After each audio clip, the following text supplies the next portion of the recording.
从夯到拉，锐评交易界的8位顶尖风骚投资者，最后一位，我觉得才是真正的神。世界上有很多伟大的投资者啊，有些人呢几十年来稳如老狗啊，持续跑赢大盘，也有人几天之内就亏掉了200亿美金啊，上演了一出烟花秀啊。那么我觉得，如果回顾一下历史上这些风骚的投资者啊，扒一扒他们的故事啊，给他们搞个段位排名啊，应该会很有趣。先声明一下啊，就是名单上的每一位啊，都已经称得上是传奇人物了啊。那么即便是这个榜单的最后一名啊，最拉的那一个啊，那么放在全地球来说啊，也是引领风骚的巅峰存在。所以有些人可能会说啊，阿勾力啊，谁给你的胆子去评判这些顶尖大佬啊 ？How dare you！ 那么我这里先回答一下啊，就是恰恰因为我是个 nobody 啊，因为我是个小卡拉咪啊，所以我说什么呢，根本没人在乎啊。那我就想说就说嘛啊，就玩嘛啊，就搞那么严肃干什么呢？ Why so serious？ 另外，想登上这个传奇榜单的顶端啊，它靠的也不是说什么策略啊，也不是什么回报率啊，它关键在于就是传奇的程度啊，要看他们的操作够不够骚啊，故事呢够不够疯狂啊。当然呢，这其中啊，就今天这个视频的内容全都是主观的因素啊，就是没有一点客观的因素，可以说是全是偏见。那么先看第一位啊。奥马哈先知啊，那么这位大神呢就无需过多介绍啊，就是长达半个多世纪，他年化都是20%的回报率啊。那么因为他在投资方面实在太牛了，以至于他凭一己之力啊，就给全世界洗脑啊，让数百万人相信啊，只要坚持价值投资啊，或者说普通人坚持定投标普500指数基金，就能靠着时间的复利跑赢绝大部分的基金经理。问题就是有多少人能坚持下来啊？那么屏幕前的观众有没有坚持定投这个美指啊超过10年的啊？有的话可以发表一下你的看法啊。那么作为一个散户呢，我们确实是需要这种行业的标杆啊来打鸡血啊，就设立目标啊。但是虽然他赚的最多啊，但我也只能给他一个 A 级啊。那么为什么呢？因为他实在是太无聊了啊。你说这个老头他每天喝几罐5罐可乐，就吃这个麦当劳吃汉堡啊，手里拿着几千亿美金啊，还是现金啊，生活的却像个怎么说呢，就7、8岁的小孩啊，7、8岁的小学生吧啊。那他的秘诀就是活得足够的久啊，然后买入那些比你爷爷岁数还大的公司啊，然后接着持有个几十年啊。所以说你怎么看他的道理都是没有错的啊，但是你细想一下，就是属于他的那个黄金的时代，我们这代人包括后续确实已经回不去了啊。所以我这里只能是给他 A 啊，就是顶级啊，就是完全是出于尊老爱幼啊，就 respect。 下一个是谁？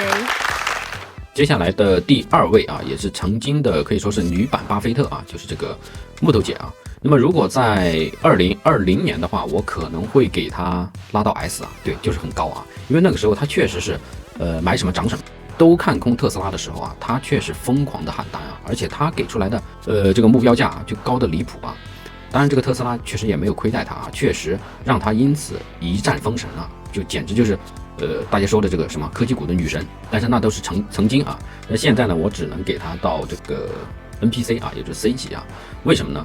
因为他是怎么说呢？他是完美的诠释了什么叫做凭运气赚的钱啊，最终一定会凭实力亏回去啊。那他的基金回撤最大的时候应该是80%左右啊，很恐怖啊！你想80%，你要翻多少倍才能回来啊？那么即便是近几年又有所回升啊，但是据统计啊，他还是没有跑赢标普500啊。所以这里就是再次给巴菲特老爷子点个赞啊！你们知道他为什么给这个基金起名叫做 ARK 啊，叫这个什么方舟嘛啊？因为他是一个极其虔诚的一个教徒啊，就是他曾公开的说过，就是上帝指引他创立了这个基金啊。好家伙，他是直接拿这个上帝来背书啊！但是上帝这几年好像并不配合他啊，就可能不想保佑他了啊。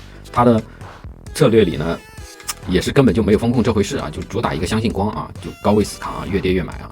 那么你看他的这个操作手法，你这个血压都会升高啊。他也是证明了一件事情啊，就是说，我这里就说严肃一点，就是在风口上的猪啊都能够飞起来，但是风停了啊，你通常摔得最惨的啊也是他。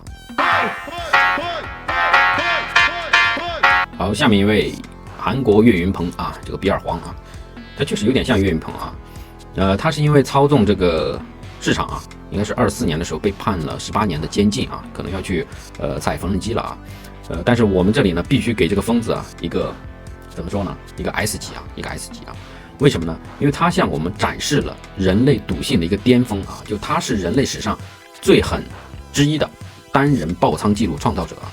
他是从2亿做到了多少？做到了200亿美金啊，然后又用了不到3天的时间，几乎亏光啊，就个人的财富归零。我去，这种极致的杠杆和极致的毁灭啊，简直就是他的艺术。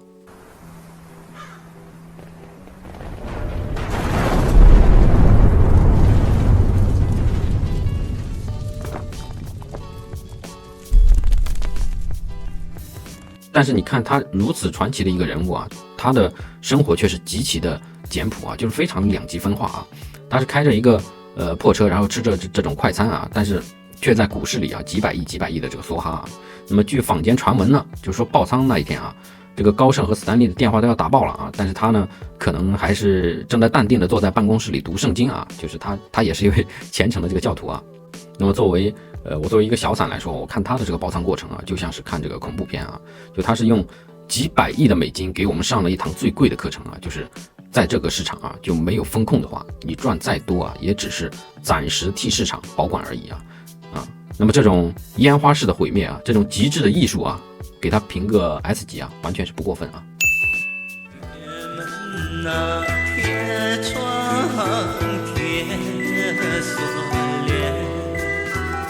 好，第四位这位也是重量级啊，就是SBF 啊，曾经的这个币圈金童啊，现在的阶下囚啊。不好意思啊，我稍微有点情绪化啊，因为跟这个人多少有一点恩怨啊。其实他这个人嘛，比较讽刺的是，他自己号称是这个搞量化对冲出身的啊，但是他相比较我们待会儿要讲的，就是要讲的最后一名啊，也是做量化的啊，但是人家是靠这个数学和逻辑啊，在市场里赚钱啊。但是 SBF 他的策略是什么？他的策略是非常简单粗暴的啊，就是直接挪用客户的钱去赌博啊，然后再用非常淳朴的这个 Excel 表格去造假账啊。果然啊，还是抢钱来的更快一些啊！你抢来的钱，再去加上这个杠杆啊，就是快中快啊。那么有句古话有句古话说这个富贵险中求啊，也在险中丢啊，祸不而入，祸不而出啊。那么我觉得说的就是他。而且这个哥们儿他怎么说呢？有多离谱呢？就是他在跟红杉资本啊，就是开这个开会啊，融资几千万美金的时候啊，居然在打英雄联盟啊。他在回答这个红杉的这个合伙人非常严肃的提问的同时啊，正在疯狂的点击这个屏幕啊，去打撸啊撸啊。那么更搞的是，更有趣的是，这个事后红杉不仅没有生气啊，他还觉得这个 SBF 啊，他这种行为啊，这种不正常的行为是天才的表现啊，并且给他投了2.1亿美金啊。当然后面的话，这笔钱也是归零了啊。你想他这个一边推着塔，一边收着投资人的钱啊，就是美得很。这也算是这个心理素质的天花板了吧？但是鉴于他坑过我啊，所以他在我这里就是最拉的啊，就最拉的地啊。当然，我想屏幕前的啊，尤其是币圈的很多人都被他坑过啊。那么我当时是在他那个叫什么 FTX 平台啊，我不知道现在还在不在啊，我也没看了啊。我是在他们平台上买了一些平台币啊，就是 FTT 啊，这个代币啊。那么现在当然是一点价值没有啊。我当时呢是想着天才嘛，红杉资本都投了那么多啊，我也跟着这个天才混口饭吃啊。结果就是天才去坐牢了啊！我的钱呢也变成了一堆没有任何意义的一个代币。不知道他现在在这个踩缝纫机的时候啊，是否还能回忆起自己当时啊在币圈挥斥方遒的那种潇洒英姿啊！那时候还穿的不是这个橘黄色的囚服啊。也许他在监狱里啊，他可以给他的狱友们讲讲什么叫做去中心化啊。毕竟在这个监狱里，他可能就是用这种香烟啊，或者什么泡面啊，或者卫生纸啊，我也不知道啊，就是回到了这种以物换物啊。这也算是回归最原始的价值投资了啊。第5名啊，这个本杰明啊，格雷厄姆啊，他呢是作为这个价值投资之父啊，他也是这个巴菲特老爷子一个最大的一个启蒙者啊。他是以购买具备安全边际的公司而闻名啊。那么简单来说就是这个老哥啊，他爱买点便宜货啊，就是讲究性价比啊。那么既有下行的保护呢，又有上涨的潜力啊，这种股票就是他喜欢的啊。那么格雷厄姆呢，除了他是这个巴菲特的这个最大的启蒙者之外呢，我之所以把他放进来啊，是因为他写的书啊，他的这个投资理念，他的思想是跨越了 N 个时代的，就是影响了一批又一批的人。那么葛老写的书呢，当时也确实是我的枕边读物啊。就我刚参加工作的时候啊，那时候是非常沉迷他那套价值投资的啊，就基本上上下班的这段时间都是他的书，他的这种思想就是陪伴着我啊。现在想起来依然就是历历在目。那么就这种对散户影响深远的如此这个传递思想的这种人物，为什么我不给他这个 S 级啊？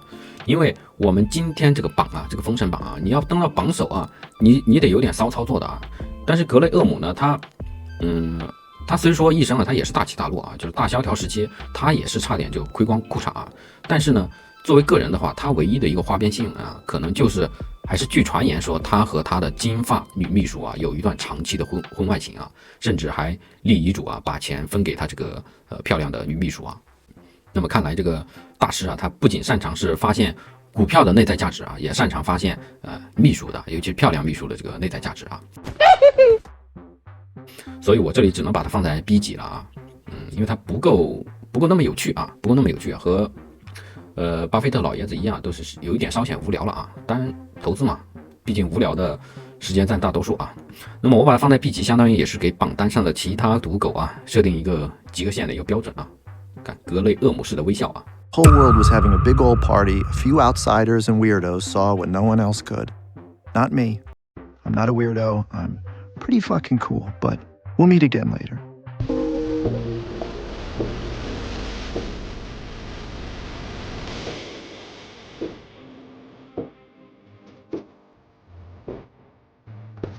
Shall wash my wing, put his life and string, and I want to 好，接下来就是第6位啊，迈克尔·贝瑞，传说中的大空头电影原型啊，就是这个贝瑞医生啊。那么电影里饰演他的那个演员啊，我觉得还是更有气质啊，比他本人更有气质啊。那么他之所以封神呢，是因为他在08年的时候啊，做了一件前无古人的事情啊，就是利用 CDS 啊做空了美国房地产啊。但是这不仅仅只是说是一个赚钱的故事啊，那赚钱的人很多啊。他更多的在我理解是一个很孤独的故事啊，因为你们知道最绝望的是什么吗？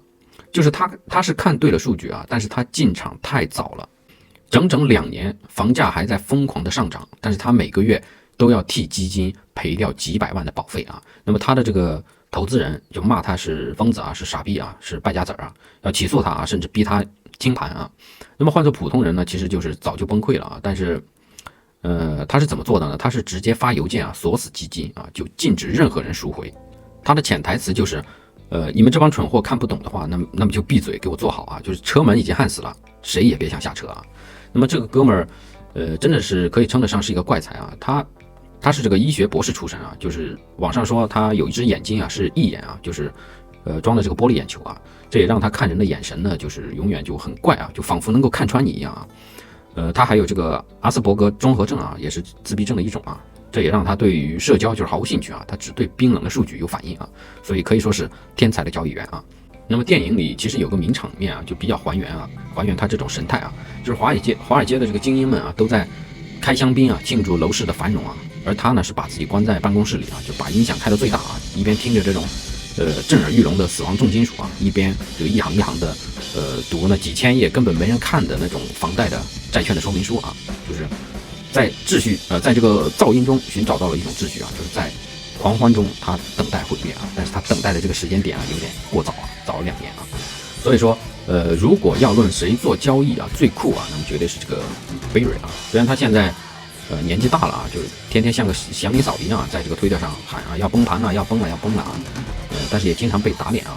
但是他这种众人皆醉啊，我赌起了这种气质啊，这种虽然全世界都反对我，但我知道我是对的啊，这种逼王气质啊，然后再加上大空头电影的那种加持的那种感觉啊，就是我这里必须要给他 A 级啊。你毕竟敢站在全世界的对立面啊，而且还看对了做对了啊，那么这样的经历有一次啊就足以吹一辈子了。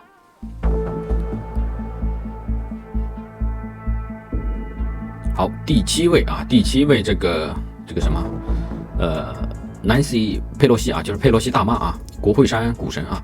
那么她的话必须给到 S 级啊。那么为什么呢？因为这老太太的这个交易胜率啊，吊打华尔街一切量化模型。像我们这个做交易啊，你还要分析 K 线、看因子、跑回测啊，但是人家需要吗？人家直接看这个什么立法草案。